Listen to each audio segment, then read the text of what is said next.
ბევრი აფეთქება გვაქვს. რეგიონებში არ წყდება მანიფესტები და ამ მოძრაობას ძალიან ბევრი ადამიანი უერთდება. ხო, კულტურას რაც შეეხება, შენ ალბათ ყველაზე კარგად გაშლი. არა მარტო კულტურა, სხვა კავშირებსაც იპოვი ამ შემთხვევაში და დღევანდელობასთანაც თუ დავაკავშირებულ წლებიდან დაიწყე ხალხს, ამ კარგია. დიდი მადლობა ამისთვის წიგნს. მოგესალმებით კიდევ ერთხელ ყველას და მადლობას გიხდით. ნინოს მინდა ვთხოვო თუ დრო გამექცა მანიშნეთ, არ მოგერითოთ პირველ რიგში. მართლა ძალიან დიდი თემა, ძალიან საინტერესო თემა, საინტერესო იმდენად, რამდენადაც ცოცხალია ჩვენი აი ეს მძიმე წარსული.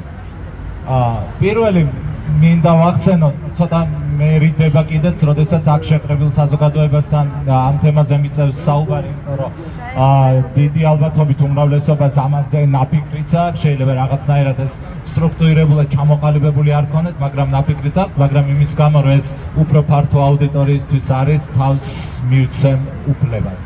პირველი, რითიც მინდა დავიწყო, ერთგვარი მცირე შესავალი ვეცდები გავაკეთო, როდესაც ჩვენ ვლაპარაკობთ, რომ ჩვენ უნდა შევინარჩუნოთ ჩვენი კულტურული თვითმყოფადობა, რომელიც რუსეთმა ფაქტობრივად 1783 წლის მერე გაგვიუღმართა და აგვაცდინა.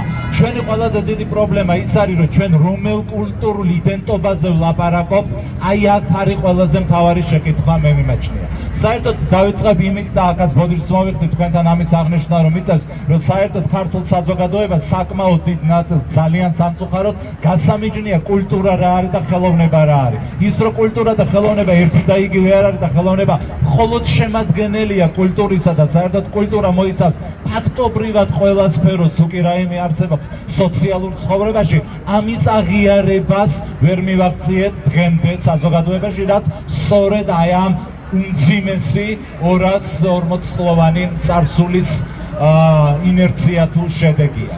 როდესაც ჩვენ ვლაპარაკობთ კულტურაზე, როდესაც ვლაპარაკობთ, რომ ჩვენ დიახ დავით აღმაშენებელი, თამარი, ასე შემდეგ და ასე შემდეგ, რა თქმა უნდა, დავითის ალტერნატივა ჩვენ ისტორიაში არ გყოლია. თამარი შემდეგ იყო ასევე საბჭოთა კონიუნქტურის მიერ დღემდე მტვერწაყრილი გიორგი ბრწყინვალე.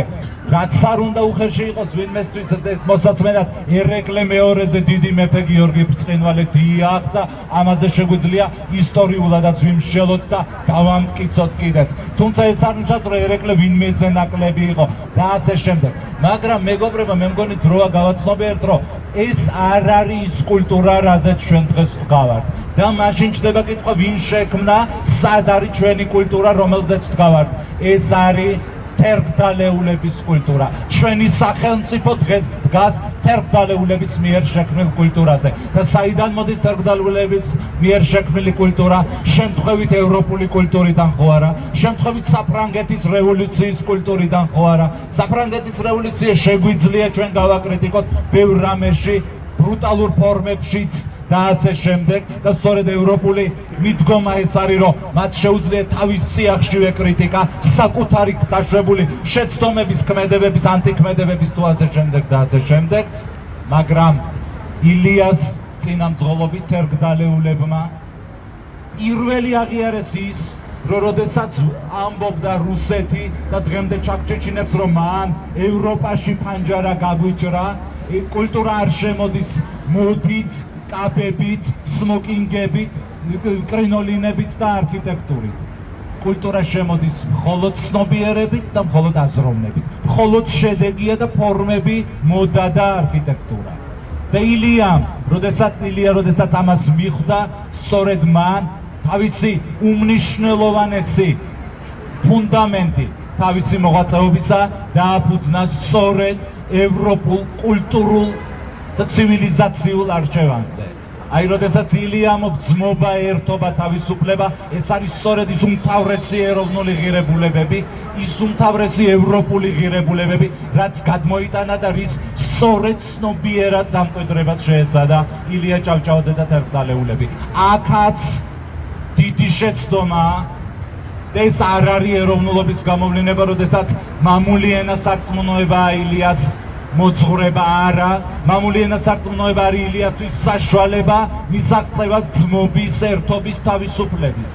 იმიტომ რომ მამული ენაც სარწმუნოებაც თავისთავად არსებული ცნებებია. მას არ ჭირდება მიღწევა, ეს ისედაც არსებობს. მას უნდა განმტკიცება და შენარჩუნება, რომელიც შეგვიძლია შევინარჩუნოთ ძმობით, ერთობით, თავისუფლებით. აი ეს გააცნობიერა ილია. რატო გავაკეთე ეს შესავალი? ამის შემდეგ, სწორედ როდესაც პირველ რესპუბლიკაზე ვსაუბრობ, პირველი რესპუბლიკა სოციალ-დემოკრატია, რომელიც მრავალ მხრივ შეგვიძლია ვაკრიტიკოთ, ისიც ევროპული იყო. სწორედ კომუნიზმის იდეა დიახ, ესეც ევროპული ნაკადია. და აქაც მოხდა რამდენიმე ევროპული ნაკადის ერთმანეთთან სამწუხაროდ საქართველოს რეალობაში რთული ფორმებით ურთიერთშეპირისპირება, ამ შემთხვევაში თერგდალეულთა დასდა სოციალ-დემოკრატებს გულისხმობ, მაგრამ ეხლა ამას არ გავყავი, მაგრამ ესეც ევროპული ნაკადი იყო. მაგრამ მიუხედავად ამისა, პირველი დემოკრატიული რესპუბლიკის მთელი ელიტა, პოლიტიკური, სამხედრო, რელიგიური თუ სამეცნიერო თუ სახელოვნებო, ეს იყო შთამომავალი თერგდალეულთა კულტურისა. ნებისმიერი რო გაიხსენოთ, მოყოლებული ამბროსი ხელაია თუ კირიონ კათოლიკოსი თუ ლეონიდე კათოლიკოსი, სულ ყველა მოდის თერგდალეულებიდან. მართალია ისინი ზეობენ დამოუკიდებლობის წლების პირობებში, მაგრამ მათ აქვთ თერგდალეულთა წარსული ის ფუნდამენტი, რაზეც ისინი დგანან. სამხედრო ელიტა, კაკუცა იქნება თუ კოტე აფხაზი თუ რომელი ერთი და ასე იგივე მეცნიერები, ექვთიმია ჯავახიშვილია თუ ვინ არის, რომელთა ძალიან დიდი ნაწილი სწორედ წერა-კითხვის გამავრცელებელმა საზოგადოებამ გაუშვა ევროპაში სასწავლებლად. და ეს ხო ძალიან დიდი ისტორია. ფაქტობრივად მე-19 საუკუნის ბოლოდან რუსეთში სასწავლებლად ერთეულები მიდიან და უმეტესობა მიდის ევროპაში. ყველაზე ხატაკი მწერალი ეგნატე ნინოშვილი, მასზე ხატაკი რო არავინ არსებობს. ისიც კი, როდესაც სოციალ-დემოკრატებმა ფული შეუგროვეს, ევროპაში წავიდა, რო იქნება ეს სწავლა, მართალია ვერ ისწავლა, ვერ შეეგუა, მალე დაბრუნდა. და ასე შემდეგ.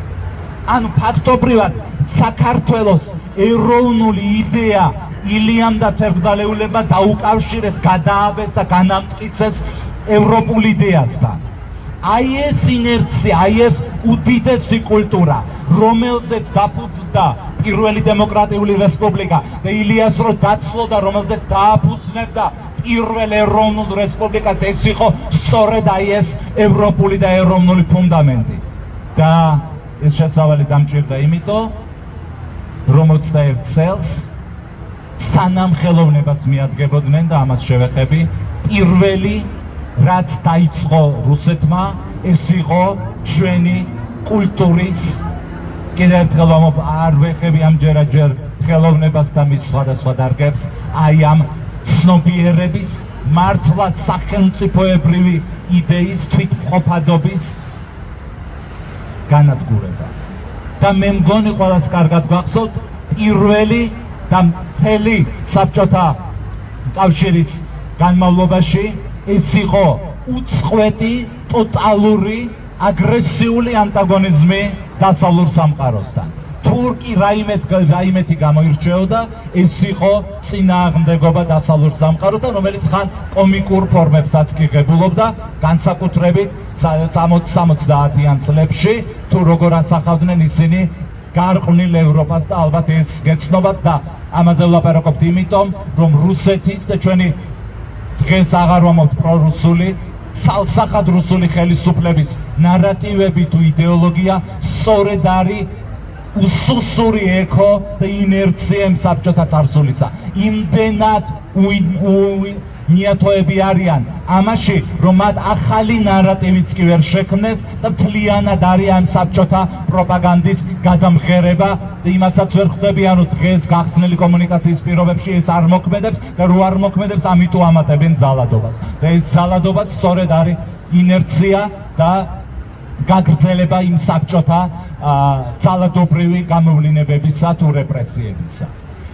რაც შეეხება კონკრეტულად გამოვლინებებზე, რომ თქვათ, სწორედ კულტურას, სწორედ აი ჩვენ ეროვნულ და ევროპულ კულტურას, რაც ასაზრდოებდა, აქაც თერგდალეულებთან მივდივართ, ეს იყო პირველი არასამთავრობო ორგანიზაცია წერა-კითხვის გამავრცელებელი საზოგადოება და როდესაც ისინი მოვიდნენ ხელისუფლებაში 21 წლიდან მათ პირველი რაც გააკეთეს, შეუზღუდეს ერთ-ერთი პირველი, შეუზღუდეს ფუნქციები წერა-კითხვის გამავრცელებელ საზოგადოებას.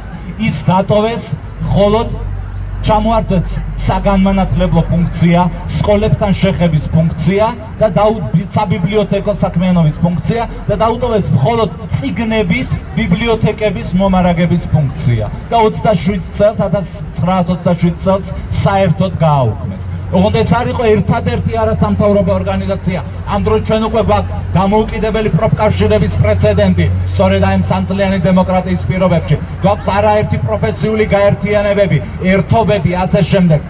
ტოტალურად იწყება აი ამ დღევანდელი გაგებით რო ვთქვათ, არასამთავრობო სექტორის განადგურება. და არასამთავრობო სექტორის, რომელიც ვის დღეს რომელიმე ორგანიზაციასთან რაღაც კრიტიკული აზრი შეიძლება გქონდეს თუ არა, ეს არის ყველაზე მაღალი გამოვლინება მოქალაქეობისა. როდესაც შენ არ გევალება და შენ თავზე იღებ იმ პასუხისმგებლობას, რასაც არავინ არ გავალებს სხვათა შენი თანამოქალაქეების სიკეთისათვის. აი ეს არის უდიდესი გამოვლინება მოქალაქეობისა, რომელსაც სწორედ საქართველოში ასევე თერგდალეულებმა ჩაუყარეს საფუძველი და ერთ-ერთი პირველი რის წინააღმდეგაც იწყებს ბრძოლას საბჭოთა სისტემა, ეს არის ეს სექტორი. ეს არის მედია. მედიის განადგურება ბევრად ადრე მოახერხეს, დამოუკიდებელი მედია. იმიტომ რომ სამწლიანი დამოუკიდებლობის პერიოდში გვაქვს არაერთი ჟურნალი, გაზეთი, გამოცემა, ლიტერატურული, თეატრალური, პოლიტიკური თუ ასე შემდეგ და ასე შემდეგ და რაც არ უნდა ვაკრიტიკოთ. სოციალ-დემოკრატები ამას ხალი არ გაუვა და ეს არის მართლა ფაქტოლოგიური მოცემულობა, რომ სრულიად დამოუკიდებელია პრესა. ნუ ეს ჟორდანიაზე შეუძლია თქვან რაც უნდათ. და არავის არ აქვს ბერკეტი რომ რაიმე ამოჭრას რომელიმე გაზეთიდან ან არ გაუშვას ის ნომერი. 21 წლის ივნისში უკვე, ანუ გასაბჭოებიდან ფაქტობრივად 5 თვეში რამდენიმე გაზეთი რჩება, ეს არის ხმა ქართველი ქალისა და თეატრი და ცხოვრება. განარჩენი ყველა გაზეთი უკვე დახურული აქვს 5 თვეში. ხო არ გეცნობათ ასევე ის ანალოგი დღეს როგორ მოქმედებს ჩვენთან და პირველ ეტაპზე ვის უტევს ჩვენი რუსული რეჟიმი.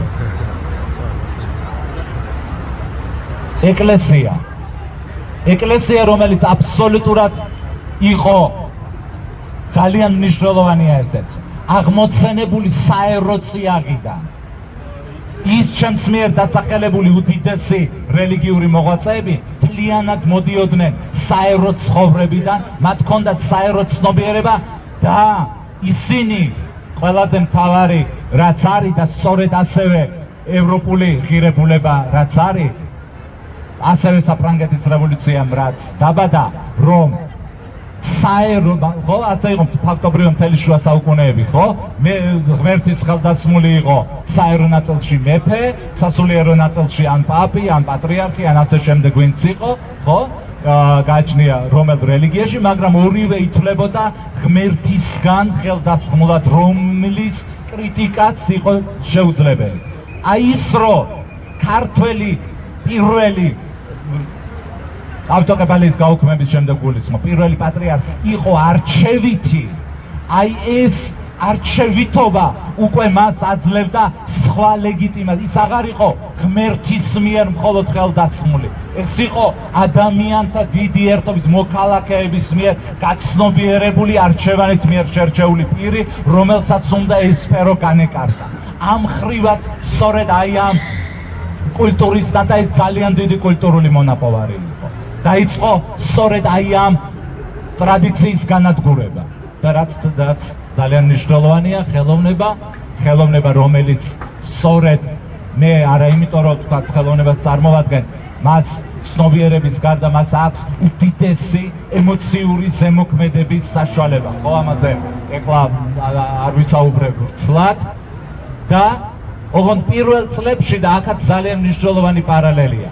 პირველ წლებში, როგორც სხვათა შორის აი ეს რუსული რეჟიმი, ძალიან ლოიალური, ხა ძნელია ბოლშევიკებზე თქვა, მაგრამ ყოველ შემთხვევაში მიმტევებელი იყო, თუნდაც ხელოვნების ყველა სფეროს წარმომადგენლებისადმი მათი თუნდაც რიგ შემთხვევაში კრიტიკული აზრისადმი და რაც არის კრიტიკული ფორმები, უпростоრად მოდერნული და ევროპული ფორმებისადმი, ხო, სიმბოლიზმი იქნებოდა, მოდერნიზმი, ექსპრესიონიზმი, თუ შემდეგ დადაიზმი თუ ასე შემდეგ, ხო, ძალიან ბევრი ის შემოვიდა და ის იყო, რაც თავარია პირდაპირ ბმაში, სწორედ აი ამ მე-20 საუკუნის მთელი დასაწყისი 21 წლამდე ჩვენ გქონდა ფაქტობრივად პირდაპირი კავშირი ევროპასთან, საიდანაც შემოდიოდა კულტურა, განათლება, ეს იყო მუდმივი გაცვლა და ნუ იმას აღარ ვლაპარაკობ, რომ დემოკრატიულ რესპუბლიკას პირდაპირ ჰქონდა სტიპენდიები, რომ სახელმწიფო სფეროს წარმომადგენლები გაეშვა ევროპაში, იქ მიეღოთ განათლება და ისინი დაბრუნებული იყვნენ აქ და საქართველოსთვის მოეხმარათ და ნუ ამისი დასტურია იგივე ლიტერატურაში, მხატვრობაში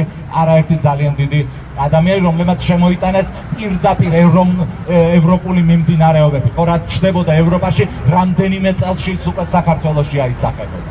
და ფაქტობრივად 20-იანი წლების ბოლომდე ამისადმი შედარებით ლოიალურები იყვნენ და 30-იანი წლების დასაწყისიდან იწყება ამის ჩაკეტვა მთლიანად. და ოღონდ სანამ მივართ სახელოვნებო სფეროს წარმომადგენლებს, აქ არ შემიძლია არ თქვა, რომ სახელოვნებო ელიტამ აი ამ ლოიალობის გამო დაუშვა მიმაჩნია ძალიან ბევრი შეცდომა. აქაც ძალიან ბევრი რამე გვაქვს გადასააზრებელი. იმიტომ რომ და აქაც ძალიან მნიშვნელოვანი ანალოგია. ბევრ მათგანს თუნდაც იგივე ცისფერყანწელებს, რომლებსაც სულაც არ ეხატებოდათ გულზე სოციალ-დემოკრატიული მთავრობა. ისინი სწორედ აი ამ თერგდალეულების და აი ამ პლეადის გულშემატკივრები იყვნენ, შესაბამისად ეროვნულ-დემოკრატიული პარტიის და აქედან გამომდინარე, მათ გულზე არ ეხატებოდათ სოციალ-დემოკრატები. ამიტომ, როდესაც მოხდა გასაბჭოება, მათ ჩათვალეს, რომ უბრალოდ ერთი პარტია, ერთი სოციალისტური პარტიით შეიცვალა მეორე სოციალისტური პარტია, მათ არ დაიცვეს ისე, როგორც საჭირო იყო და გვიან მიხვდნენ, ხო, როდესაც საკუთარ თავზე იწვნიეს რეპრესიები, თუ რა სიტუაციაში აღმოჩნდნენ. და ძალიან მძიმეა და ამაზე არ ვლაპარაკობთ, რომ 25 თებერვლის შემდეგ ერთ კვირაში ტიციან ტაბიძე, პაოლო იაშვილი და 19 თებერვალს მოკლული მარო მაყაშვილის მამა კომისიაში ისხდნენ წითელ კომისრებთან მწერალთა სახლის გადმოფორმებაზე მოლაპარაკებისთვის. აი ეს არის ის მწარე რეალობა, ეს არ ნიშნავს, რომ ტიციანი ცუდია, ან პაოლო ცუდი, არა, ჩვენ ისტორიას უნდა გავუსწოროთ თვალი, თუ სად შეცდა ჩვენი სახელოვნებო ელიტაც. ამის ძალიან მძიმე ტრადიციები გვაქვს, ძალიან ბევრი, მათაც დაუშვეს კომპრომისები და ჩვენ ამ კომპრომისების აღიარება უნდა შეგვეძლოს. ის, როდესაც ანდრე ჟიდს უმასპინძლეს, სწორედ იგივე ცისფერყანწელებმა მოატარეს საქართველო და დიდი სამი და ტრიუმფით შემდეგ მოსკოვში ჩავიდა ის, მაგრამ საფრანგეთში დაბრუნებულმა დაწერა თავისი მცირე ბროშურის სახით მოგზაურობა საბჭოთა კავშირში და მიწასთან გაასწორა საბჭოთა სისტემა. პაოლო იაშვილს აქვს 18 სტროფიანი ლექსი, თუ კი რამე საზიზღრობა შეიძლება ჟიდზე თქვას, კაცს, რომელსაც 2 კვირის წინ ყანწებით ასმევდა სადღეგრძელოებს. აი ამ კომპრომისებმა მიგვიყვანა იქამდე, სადაც მიგვიყვანა, რომ დაიმორჩილეს ბოლოს ტოტალურად მთელი სახელოვნებო სისტემა და მივედით 36-37 წლებამდე. და ვინც ვერ დაიმორჩილეს, რა ბედი ეწია, კარგად ვიცით. და აქაც ძალიან მნიშვნელოვანია, რომ დამორჩილდა ბევრი, ძალიან ბევრი, მათ შორის თეატრში კოტე მარჯანიშვილი უდიდესი შემოქმედი, მაგრამ კაცი, რომელიც ფაქტობრივად ჩამოვიდა საქართველოში ბოლშევიკური იდეოლოგიის გასატარებლად.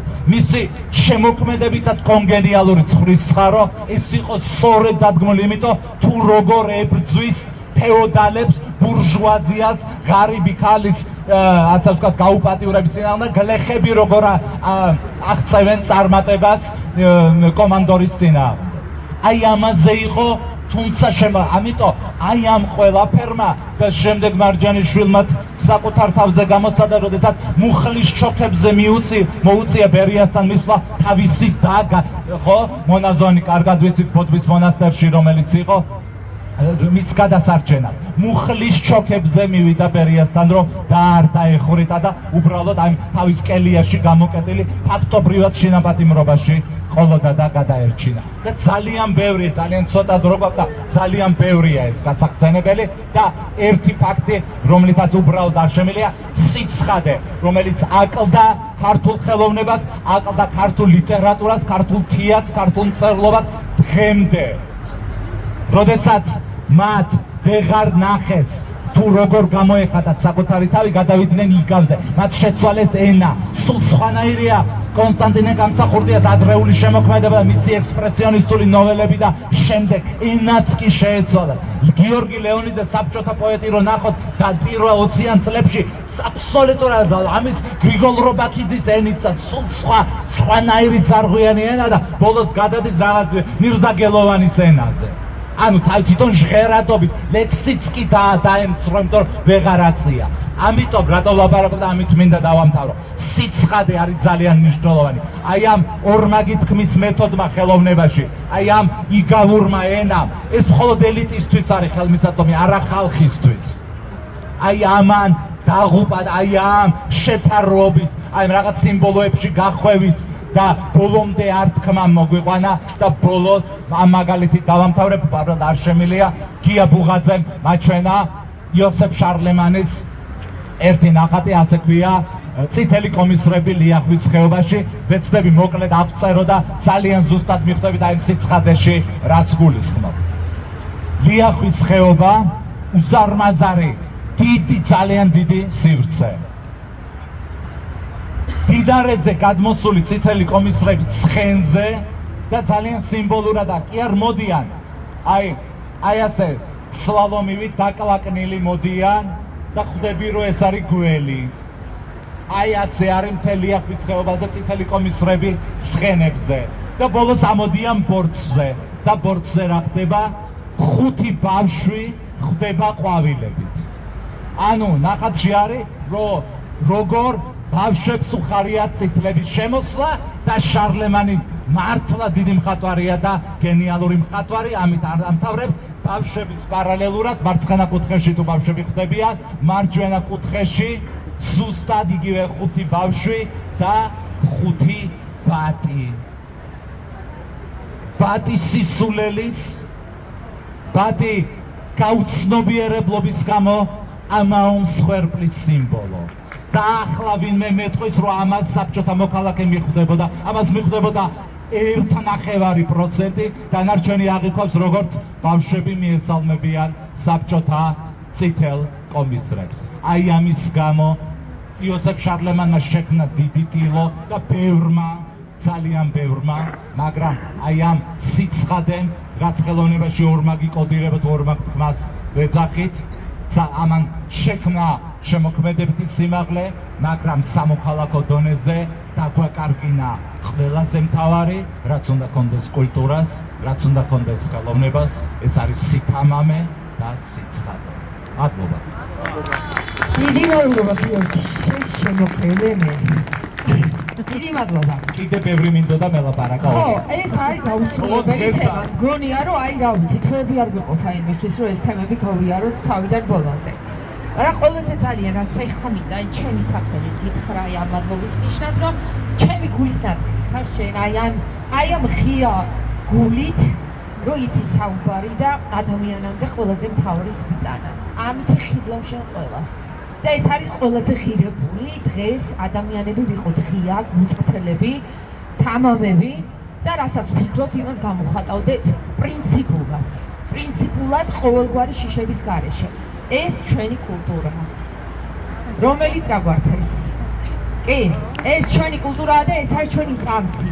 ეს არის ჩვენი საფუძველი და ძირი და ღერძი. და მე ამაში გიერთდები თავიდან ბოლომდე. და გაუმარჯოს ყველა ხელოვანს, ვინც ამ კულტურით ცხოვრობს და საქართველოს წინ მიყავს. დიდი მადლობა აუდიტორიას. დღევანდელი დღისთვის და მარშით შევეცდით ადამიანს, რომელმაც მსოფლიო დაიპყრო, ასე ვთქვათ, თავარი ბანია შეიძლება ითქვას და მას დღეს კარი აქვს ჩაკეტილი საკუთარ ქვეყანაში.